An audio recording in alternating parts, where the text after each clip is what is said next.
20% na që e kena importu rrymën për gjatë gjithë vitit pa e bo na i riparim 61% punon bloku A3.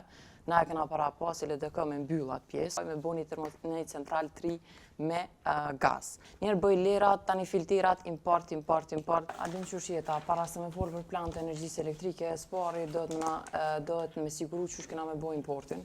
Pra, para se me menu që kena me bo, është mi me se na tash në të importu rrymë. Tash kam 20% na që e kena importu rrymën për gjatë gjithë vitit pa e bo na i riparim kështu të kësumë. Pra, pika pare punës është organizimi i importit vjetor, nëso aza vjetore dhe i rrugëve kapacitetit të bartjes së rrymës. Mas 5 vjetë ka pas mundun tek tash kesko kyç në rrugë bartëse, dhe më thonë dhe tash nuk ka hi në atë pjesë. Pra, na do të me siguru ka vjen rryma, pe kujt vjen, çfarë çmimi vjen edhe me bon baza vjetore që më kone transparent.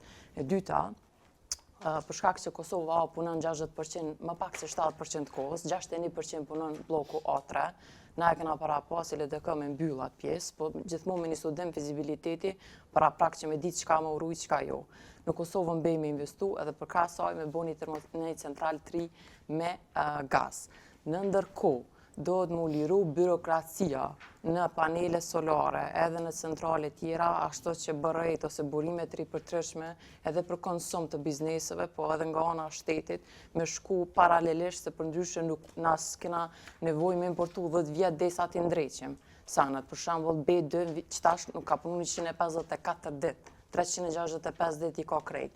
Njerë bëj lerat, tani filterat, import, pra, na e para punës është ku vjen rryma, ka vjen, çka kena me bo, centrali me gaz, plus on, me mbyll ose me këqyr çka me rujt, B, me investu, edhe njëkohësisht me shku centralet e tjera burime të ripërtërshme, pa na shkalu, se në transmision nuk janë humbjet, po mënejnë për ma shkort në tension të lartë. Humbjet janë në të shpërndarje, pra tensioni ëllë, po pse nuk po bëhet kjo, është se një ndër masat e strategjisë ka qenë edhe sistemi SCADA, ose sistemi që e shek ku ki humbje, paka shumë të hep një pamje.